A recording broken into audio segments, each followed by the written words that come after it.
Nýr veruleiki blasir við og ógnin er raunveruleg að sögn hóps þingmanna sem hefur skilað af sér 14 áherslum sem nýttar verða við mótun nýrrar öryggis- og varnarstefnu Íslands.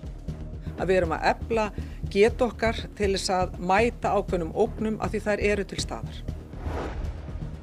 Ríflega tvítugur karlmaður var handtekinn í dag grunaður að hafa ráðið íhaldsaman áhrifavald af dögum í Bandaríkjunum í fyrradag.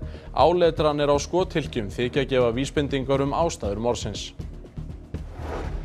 Orkuskipti, endurheimt votlendis og orkusparnaður í landbúnaði eru meðal aðgerða sem stuðla eiga að samdrætti í losun gróðurhúsalofttegunda. Loftslagsráðherra kynnti forgangsverkefni ríkisstjórnarinnar í loftslagsmálum í dag.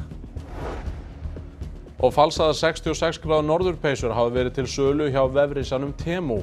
Háalvarlegt, segir framkvæmdastjórinn, bæði fyrir neytendur og fyrirtækið.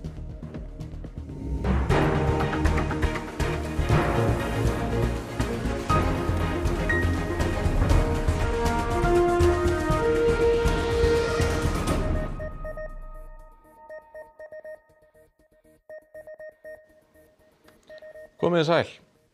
Utanríkisráðherra segir ógnina sem steðjar að vestrænum ríkjum raunverulega og aðkallandi og að Ísland þurfa að vera viðbúið að dragast inn í hugsanleg átök. 14 lykiláherslur í öryggis- og varnarmálum voru kynntar af þverpólitískum samráðshópi í dag. Út frá þeim leggur ráðherrann fram þingsályktunartillögu á haustþingi. Hún sagði á fundunum í dag ekki hægt að útiloka að Rússar myndu innan örfára ára ráðast gegn einhverju ríkja Atlantshafsbandalagsins. Löndin að Rússlandi eru áþreifanlega vör við þessa ógn sem stafar að Rússlandi og það væri mikil einfeldni ef að vestræn lýðræðisríki, þar með talið öll NATO-ríkin, ætlaði ekki að taka þessar ógn sem stafar að Rússum alvarlega. Þú nefndir að Ísland muni óhjákvæmilega dragast inn í átök. Er útilokað að Rússar muni beina sjónum sínum að Íslandi? Alls ekki, það við getum ekkert útilokað það og við sjáum það að þrátt fyrir stríðið í Úkraínu þá hefur fókus Rússa ekkert minnkað á norðurslóðir og á Atlantshafið. Þannig að við þurfum að taka þessar ógn alvarlega og það er líka auðvitað ástæða fyrir því að við erum með bæði loftrýmisgæslu hér, við erum með kafbátaleitavélar frá Bandaríkjunum reglulega hér sem eru einmitt að leita að meðal annars ógnum frá Rússlandi og öðrum óvinveittum ríkjum. Að við erum að efla getu okkar til þess að mæta ákveðnum ógnum af því þær eru til staðar. Sunna Karen Sigurþórsdóttir, þú varst á ráðstefnunni í dag. Hvað ætla íslensk stjórnvöld að gera? Hvaða áherslur eru þetta? Já, þessar áherslur í rauninni skiptast í þrennt og það sem að vegur þyngst er alþjóðasamstarf. Hornsteinninn er áhersla á aukna þátttöku í verkefnum og starfi Atlantshafsbandalagsins. Varnarsamstarfi Bandaríkin verður eflt, það verður farið í tvíhliða samstarfi við Evrópuríki, Evrópusambandið og Kanada og norrænt varnarsamstarf. Síðan er það innlend varnarviðbrögð, áhersla á þau, getu og þekkingu og farið í heildstæða skoðun á regluverki sem lýtur að öryggis- og varnarmálum. En það sem vakti líka athygli í dag er hversu sterkt til orða þingmennir tóku á fundinum og í rauninni tóku þeir mun sterkar til orða en við höfum áður séð. Þórdís Kolbrún Reykfjörð Gylfadóttir sem á sæti í þessum hópi og er fyrrverandi utanríkisráðherra. Við töluðum við hana í dag og hljóðið í henni var nokkuð þungt. Við segjum það ekki að ganna okkar að ógnin sé raunveruleg og við þurfum að búa okkur undir einhverjar aðstæður og þegar við horfum í kringum okkur og þau samtöl sem ég á og þær upplýsingar sem maður aflar að þá þess vegna er þungt yfir mér. Við getum nefnt fjölþáttaógnir eins og netárásir, njósnir, það hefur verið að eitra fyrir mönnum, það hefur verið að planta sprengjum inn í verslunarmiðstöðvar, brenna byggingar og svo framvegis. Ef við hugsum bara aðeins tilbaka, hvernig hefði umræðan verið ef að svona eitthvað hefði gerst í þessu magni fyrir 4 árum síðan? Það er búið að svona normalisera eitthvað ástand sem að er hættulegt að normalisera. Þannig að við þurfum að taka því alvarlega en við þurfum líka að vita að við höfum burði og getu til að verjast. Og þá þurfum við að gera það, vera með nægilega mikla fælingu að mönnum detta ekki í hug að koma inn fyrir landamæri Atlantshafsbandalagsins. En Sunna, hvað með stofnun herliðs? Er það eitthvað sem var í umræðunni í dag og kæmi til greina? Já, hópurinn ræddi stofnun íslensks hers, meðal annars við Evrópusambandið og yfirmann herafla NATO. Pavel Bartósek, fulltrúi Viðreisnar í hópnum, sagði að svörin hafi verið á þá leið að Ísland ætti frekar að einbeita sér að öðru. Já, við getum ekki haft nein tabú í þessar umræðu þannig séð. Hins vegar hefur það, að því að við fengum að hitta mjög mikið af ástöddu fólki í NATO og hjá okkar bandamönnum, og það er einfaldlega þannig að við gerum best og mest fyrir okkar eigið öryggi og öryggi okkar bandalags í heild með því að við tryggja hér að við séum gott gistiríki, að við höfum innlendan viðbúnað til að taka á móti þeim sem myndu koma til með að verja okkur eftir þess kæmi. Já, og hérna hjá mér í rokinu er Bjarni Bragi Kjartansson, alþjóðastjórnmálafræðingur sem hafi kynnt sér þessi mál. Kannski bara fyrst, hvernig horfa þessar áherslur við þér? Við erum kannski ekki að ganga reitt sérstaklega langt svona ef við miðum við bara hin Norðurlöndin, en við erum þó að ganga lengra en við höfum gert áður. Já, þessi skýrsla er náttúrulega innlegg til ákveðna stefnumótunar og hún tekur vissulega til víðari þátta en hefur verið gert hingað til og það er athyglisvert að sjá það, en það er svona, þessi ljóst að þessi skref sem að þarf að taka verði ekki tekin öll í einu, þannig að ég held að hún svona marki svona kannski gangi það eins langt eins og kannski ætti að ganga að svo stöddu. Stofnun herliðs, þetta er eitthvað sem hefur verið í umræðinni, það var algjörlega slegið út af borðinu hjá þessum hópi, en er þetta eitthvað sem Ísland ætti að huga að einhverju leyti? Ég held að það sé ekki tímabært að fara að stofna herlið núna og það er, ég held að það myndi skyggja á rauninni þá svona víðtæku endurskoðun og þá vegferði við notum þann frasa sem við þurfum að fara í til að skoða þessi mál. Þannig að ég held að stofnun hers sé ekki rökrétt. Hins vegar þurfum við að megum ekki vera of sakleysislega fram í heiminn og það sé nauðsynlegt að ræða þau mál opinskátt og ofan í kjölinn. Það sem þarf að ræða í þeim efnum. Takk fyrir þetta, Bjarni. Þorgerður Katrín Gunnarsdóttir sagði að fólk þrátt fyrir þessa ógn þá ætti fólk ekki að vera hrætt. Þetta sé fyrst og fremst spurning um að vera viðbúin og að vera á varðbergi. En við tókum fólk á förnum vegi tali í dag. Upplifir þú meiri svona hernaðarlega ógn á Íslandi en áður? Ekki persónulega, nei.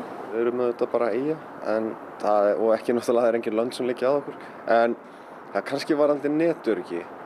Manni finnst eins og það sé alltaf viðvarandi ógn. Það er náttúrulega hlutinir búin að breytast og tæknin orðin önnur og vopn og alls konar. Þannig að það er aldrei að vita, en mér upplifum samt sem maður frekar örugg eins og stendur. Ertu hræddur? Nei, ég er ekki hræddur. Ekki beinlínis hræddur við það, en maður finnur samt aðeins fyrir þessu. Nei, ekki svona beint. Það getur ekki sagt, nei. Ég meina, jú, ég hef alveg pælt í því og ég hef alveg verið hrædd. Það hjálpar okkur að vera svona á einangraðri eyju en maður svona kannski meira umræðan sem manni finnst óþægileg. Svona einhvern veginn finnst aðeins komið nær mann en maður var áður, sko.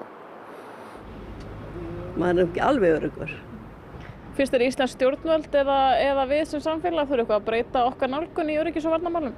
Nei, bara fylgjast vel með og vera meðvirkuðum í NATO eða því.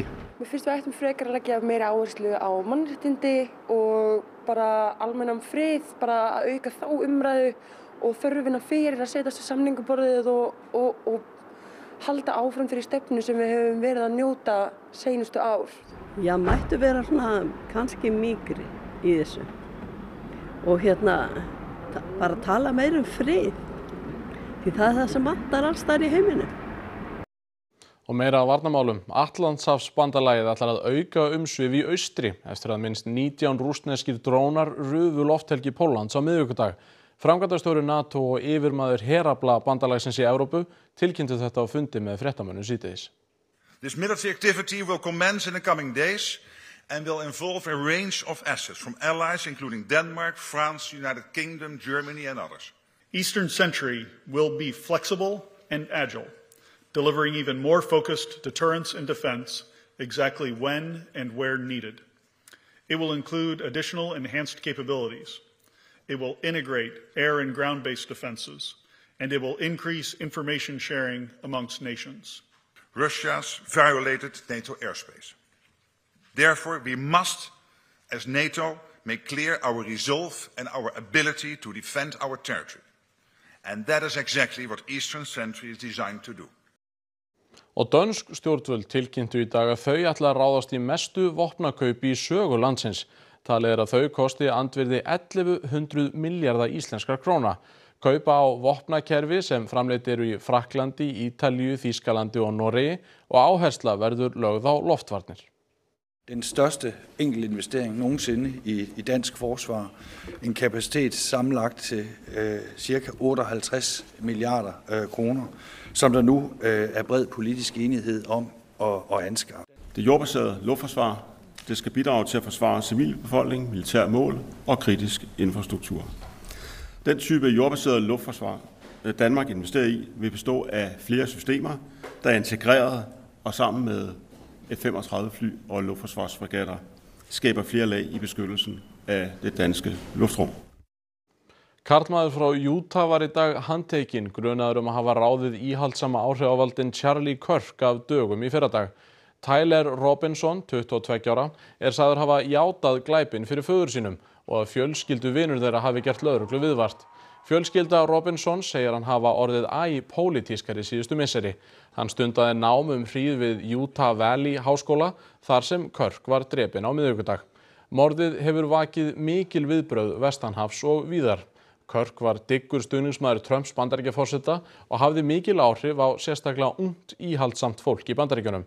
Ríkisstjóri Utah sagði á blaðamannafundi í dag að ódæðismaðurinn hefði ritað skilaboð á skothylkin sem hann notaði til verknaðarins, eins og til marks ástæður að baki morðinu.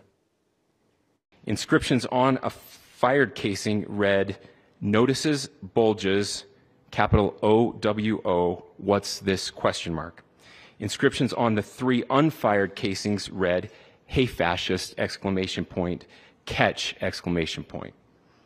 Up arrow symbol, right arrow, and symbol, and 3 down arrow symbols. A second unfired casing read, "Oh Bella Ciao, Bella Ciao, Bella Ciao, Ciao Ciao." And a third unfired casing read, "If you read this, you are gay, LMAO." Hingað heim. Flugmenn hjá flugfélaginu Play hafa áhyggjur af kjörum sínum eftir að félagið ákvað að draga verulega úr rekstri á Íslandi og flytja starfsemi sína til Möltu. Forsvarsmenn flugfélagsins boðuðu íslenska flugstéttafélagið á fund nú síðdegis. Haukur Hólm, það hefur verið mikil ólga meðal flugmanna Play. Já, það hefur verið og flugmenn hjá Play höfðu gefið félaginu ákveðin frest til að svara ákveðnum hlutum varðandi þær breytingar sem verða þegar Play hverfur hérna frá Íslandi og til Möltu. En hjá mér formaður félags íslenska flugstéttafélagsins. Þið voru að funda með forstjóra Play í dag. Kom ekki út úr þeir fundi? Í sjálfu sér engin niðurstaða en mættu mjög góðu viðmóti og við erum að hittast á morgun og okkar sjónarmiðum bara við skiluðum þeim eða eins og þau voru bara í bréfinu sem við sendum daginn. Þannig að ég myndi segja að þetta hefur bara verið jákvætt á alla máta. Hvað snýst málið? Svona í stuttu máli snýst það að þetta breytta rekstrar fyrirkomulag á flugfélaginu Play að við teljum sem svo að þarna skapist svona vissi réttar óvissa varðandi kjarasamningin okkar og kjör og þetta snýst það að það haldist við þessa breytingu og allir haldi vinnunni af okkar félagsmönnum. Og þið verðið á sama kjarasamningi áfram? Það er okkar markmið, já. Það var frestað eða féll niður öllu heldur flug til Parísar í morgun, voruð þið með aðgerðir? Nei, ég held að sé nú ágætis tækifæri núna kannski að reyna að leiðrétta eitthvað misskilning sem virðist vera í umræðinni hérna heima og við erum með í gildandi kjarasamning og þeir sem hafa nú verið í þessu umhverfi að þegar þeir eru undirritaðir að þá er friðarskylda á markaði á vinnumarkaði segi ég en það er ekkit launung í því að til þess að ná fram ódýrari flugmiðum að þá er kannski knappt í áhafnaþörfinni og félagið hefur unnið dálítið með að menn séu að vinna yfirvinnu og kannski eftir frétti gærdagsins í gær á flugmannafundi hjá okkur þar sem að félagið hafði nú ekki svarað okkur en hafði samband við okkur í dag að þá hefur það bara verið hverjum og einum frjálst hvort að hann mæti og vinni yfirvinnu en sko það eru engar aðgerðir í gangi, það er ekkert verið að ganga félaginu, við erum allir starfsmenn við erum öll starfsmenn hjá félaginu, við viljum vega og vanda þess sem mestan og því gangi vel bara neytendum og öðrum til hagsbóta sko. segir formaður félags Íslenskra Flugstéttafélagsins, og eins og kom fram hjá honum þá funda þeir aftur með félaginu á morgun og við fylgjumst að sjálfsögðu með því áfram. Takk fyrir það, Haukur Hólm. En þá förum við aftur út í heim. Því Jair Bolsonaro, fyrrverandi forseti Brasilíu, var í gær dæmdur í 27 ára fangelsi fyrir valdaránstilraun. Hann var dæmdur fyrir að reyna að leggja á ráðin valdarán með stuðningi hersins, þegar Lula da Silva hafði betur gegn honum í forsetakosningum í lok árs 2022. Hæstiréttur Brasilíu var nokkuð afgerandi í dómi sínum og því ólíklegt að dómurinn samþykki að taka áfrýjun í málinu fyrir. Nokkrir samverkamenn Bolsonaros voru einnig dæmdir. Bolsonaro hafði verið þingmaður í fjölda ára þegar hann settist á forsetastól 2019 og var ætíð umdeildur meðan hann gegndi því embætti. Ísland á langt í landi í markmiðum losun gróðurhúsalofttegunda. Ráðherra loftslagsmála segir ríkisstjórnina hafa tekið við erfiðu búi í málaflokknum, en rafbílavæðing, orkusparnaður í landbúnaði og endurheimt votlendis eru meðal aðgerða sem eiga stuðla að samdrætti í losun. Umhverfis-, orku- og loftslagsráðherra kynnti í dag landsákvarðað markmið Íslands gagnvart Parísarsamningnum. Stefnt að 50–55% samdrætti í samfélagslosun fyrir árið 2035. Þar sem ekki hefur tekist að standa við skuldbindingar síðustu ár, gæti Ísland þurft að kaupa losunarheimildir fyrir að minnstakosti 11 milljarða fyrir tímabili 2021 til 2030. Við ætlum að fara fast í endurheimt votlendis, skógrækt og landgræðslu. Það aðgerð sem felur í sér svo margþættan ávinning, ekki bara einhvern loftslagsávinning. Það snýst ekki bara einhver kolefnisígildi, það snýst líka óðinshanna og kræklótta birkiskóga og líffræðilegan fjölbreytileika. Þá verður lögð áhersla á að stjórnvöld styðji með markvissari hætti við þróun á tæknilausnum til föngunar kolefnis frá stóriðju, ýti undir orku nýtni og sparnað í landbúnaði og að orkuskiptum verði hraðað. Þar verðum við að fá bílalegu fyrirtækin með, annars getum við ekki náð markmiðum okkar. Aðeins 8% bíla sem bílalegur kaupa eru rafbílar, samanborið við 55% bíla sem almenningur og fyrirtæki kaupa. Mikil áhersla hefur verið lögð á einstaklingsframlagið. Fólk hefur fundið fyrir ýmsu loftslagsaðgerðum, nota papparör, fjölnota poka og alltaf að muna að flokka. Jóhann Páll segir að þessu þurfi að breyta. Það ekki alltaf hægt að setja bara ábyrgðina á einstaklingin einhvern veginn eða vera í einhverju skömmun gagnvart almenningi. Það eru stjórnvöld sem eiga að taka forystu og vera í samhæfingarhlutverki, vinna þétt með atvinnulífinu, með stéttarfélögum og með félagasamtökum að því að ná þessum markmiðum sem við höfum sett. Því þetta er ekki einhver kvöð, þetta er bara mjög spennandi verkefni og tækifæri fyrir okkur. Heildarlosun gróðurhúsategunda á Íslandi fyrra nam 11 milljónum tonna.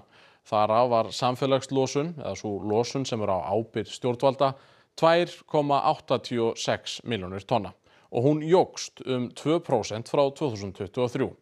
Svona skiptist samfélagslosunin í fyrra. Rúmt 31% losunar kemur úr vegasamgöngum, því næst úr landbúnaði rúm 23% og losun fiskiskipa 18%.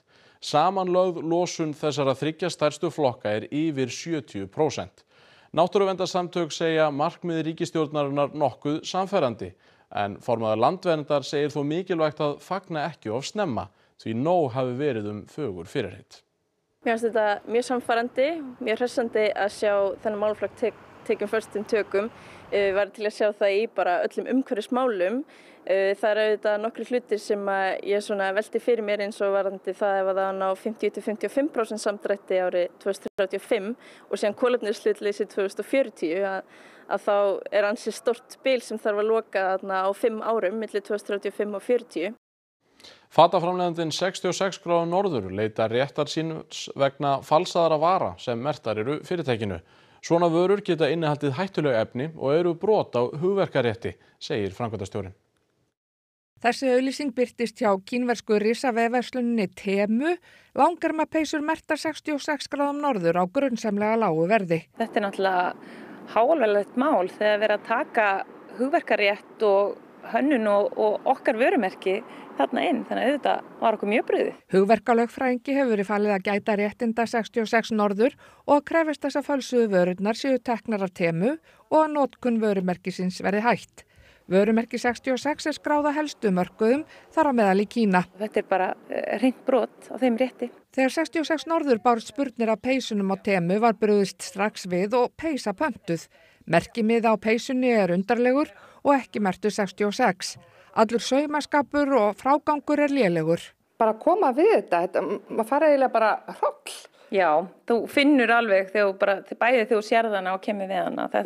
Þetta eru ekki gæðin, þetta er ekki 66 Norður gæði. Svona vörur, segir Elín Tinna, uppfylla ekki neina staðla umhverfisáhrif. Rannsóknir eru að sýna fram á það að þessar vörur sem eru verslaðar af þessum síðum, yfir 80% af þeim endar í landfyllingu innan árs. Þannig það er líka svolítið mikilvægt að við hugsum bara hver við viljum vera sem bara neytandi í heiminum og hvað við viljum skilja eftir okkur. Að velja vel og velja gæði og við eiga þá vöru sem endast lengur. Svona falsanir koma sér vissulega illa fyrir fyrirtækin og valda þeim tjóni, en koma sér líka illa fyrir neytendur því í þeim geta leynst hættulega efni. Við vitum ekkert hvað er í þessu og við vitum ekkert hvort það séu einhver eiturefni eða hversu mikil orka var notuð. Og svo ef maður skildi þvo þetta, þá veit maður ekkert hvað gerist. Nei, þú geti verið komið barnapeysu þá.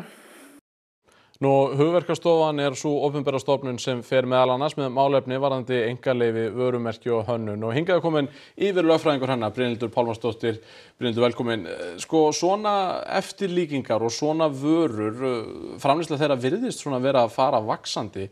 Eitthvað sem íslensk stjórnvöld geta gert til að sporna við því? Já, þetta er sannarlega rétt hjá þér. Þessi framleiðsla á fölsunum eftirlíkingum að fara vaxandi. Hér á Íslandi eru helstu úrræðin heimildir tollyfirvalda til að stöðva tollafgreiðslu á vöru sem grunur liggur á að sé fölsuð. Þessi úrræði eru þung og þau eru kostnaðarsöm og við teljum rétt að horfa til breytinga sem hafa verið gerðar í Evrópusambandinu og hjá Noregi, þar sem að tollyfirvöldum færðar ríkari úrræði sem eru hraðvirkari og gera breytingar á íslenskum tollalögum til þess að tollurinn sé betur í stakk búinn til að takast á við þessi málefni. Ásamt því líka auka vitund og þekkingu almennings á fölsunum og hugverkarétti, en skráð vörumerki og skráð hönnun en öflugasta leiðin til að eiga við sölu og markaðssetningu á fölsuðum vörum. En fyrir neytendur, hver eru svona augljósustu merkin að vara sér fölsuð? Hvað á fólk að reyna að horfa í? Það er kannski nærtækast að líta á verðið. Yfirleitt er það sem er svona allavega vísbending að vara geti verið fölsuð. Ef þú ert með vörun í höndunum getur gætt að gæðum, merkingum, innihaldslýsingum og slíku. Ef verið er að versla vöru á netinu hægt að leita sér upplýsinga söluaðilann, hvort að hann traustur, umsagnir og slíkt. En í grunninn kannski líka þetta hyggjuviti sem við þurfum að beita, að ef tilboð er of gott til að vera satt þá það líklegast. Brynhildur Pálmarsdóttir, þakka kærlega fyrir þetta. Við ætlum að fara í annað. Eftir 9.000 vinnustundir síðustu 13 ár hefur Vatnsdælurefillinn, 47 metra langt textílverk, verið afhentur sveitarfélaginu Húnabyggð. Næsta verkefni að safna fyrir sýningarhúsnæðinu. Hér er hann, já. Og þetta er... Á hvorum endanum erum við? Þetta er á seinni endanum. Þetta er sem sagt kristnitakan. Verkið er engin smá smíði og var frumsýnt í heild sinni í lok ágúst. Stakar myndir úr verkinu hafa verið settar í sölu til að fjármagna húsnæði utanum refilinn. Það er ekkert allir sem vita hvað refill er. Getur útskýrt það? Já, það voru sem sagt á þessum tímum, 1000 eða fyrir það jafnvel, þá voru notuð klæði til þess að klæða skála á innan til þess að einangra þá, og þegar voru haldnar veislur þá voru sparireflarnir settir upp og þá voru þau ofta að segja sögur. Að baki verkefninu fjöldi fólks úr ýmsum kimum þjóðfélagsins og öllum aldri. Elsta konan sem hefur saumað inn, hún var 100 ára. Uppáhaldsmynd Jóhönnu úr sögunni sýnir ljót móður Hrollleifs þar sem hún reynir að koma syni sínum til bjargar með því að lyfta upp pilsi sínu. Þannig að þetta er svona móðurástin í hálfgerð þarna. Að saumaskapnum loknum var refillinn baðaður í fiskikari áður en breytt var úr honum á bekki kirkjunar. 9 manns hjálpuðust svo við að strauja herleheitins og hægt verið að færa sveitafélaginu hann að gjöf. Og ég verð að viðurkenna að ég þurfti aðeins að labba í burtu þegar ég sá hann birtast, þannig meter eftir meter þegar var verið hengjan upp. Það var náttúrulega alveg ótrúlegt. Nú skulum við kíkja á veðurspána. Lægðakerfi verður suður á landinu megnið af helginni og verður vindátt því að megninu til af norðaustri eða austri. Búast má við nokkuð ákafri úrkomu norðanlands fram á morgundaginn en síðan mun mesta úrkoman ná til suðausturlands og austfjarða. Milt verður áfram í veðri en spár benda þó til þess að kólna muni talsvert upp úr miðri næstu viku. Nánar veðrið að loknum íþróttum. Undanúrslitin á Evrópumóti karla í körfubolta eru spiluð í dag. Þjóðverjar og Finnar annars vegar og Grikkir og Tyrkir hins vegar börðust sætin í úrslitunum á sunnudag. Heimsmeistaramótið í frjálsíþróttum hefst í Tókíó á morgun.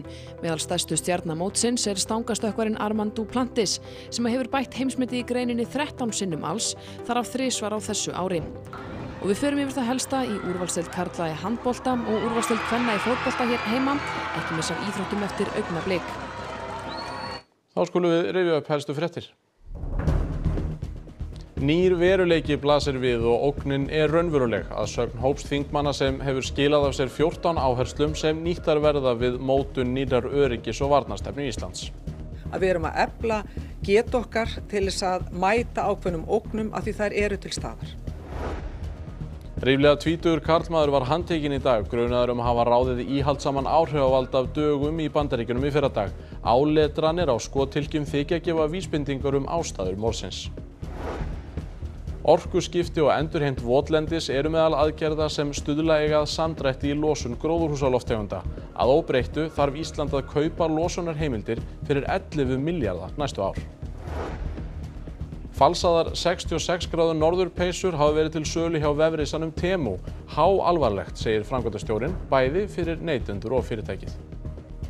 Næstu fréttir verða sagðar í útvarpi klukkan 10 í kvöld og vefurinn ruv.is uppfærður allan sólarhringinn. Minnum sömuleiðis á RÚV appið. En þessum fréttatíma lokið, njótið helgarinnar og veriði sæl.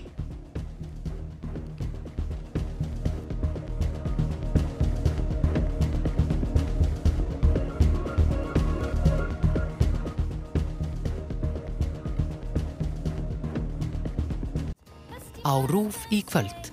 Teiknimyndaást. RÚV sýnir fjölda velvaldra Disney teiknimynda og